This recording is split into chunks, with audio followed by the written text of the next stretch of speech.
Balikan po natin si Dano Tingkungko kaugnay ng kanyang report doon sa batang na ibalik na sa kanyang mga magulang matapos na di umano ay dukutin o tangayin din ang kanyang kapwa bata. Dano?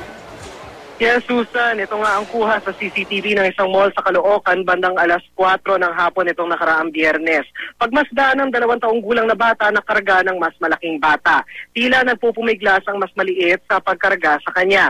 Ang kuha naman ito sa may entrance ng mall, magkahawak kamay na ang dalawa nang lumabas.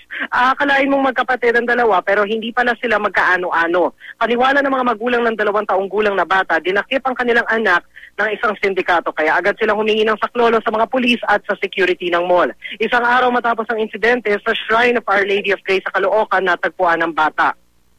Ayon sa mga kawani ng Barangay 109 sa Caloocan, ang nagligtas sa bata ay mismo mga bata ring gumagala sa simbahan. Napansin nilang walang preno sa pag-iyak ang bata kaya minabuti nilang ipagkatiwala sa isang tricycle driver ang bata na siya namang nag-turn over nito sa konseho ng barangay. Mugturaw ang mata, madungis at may sugat sa labi ang bata nang dalhin sa barangay hall.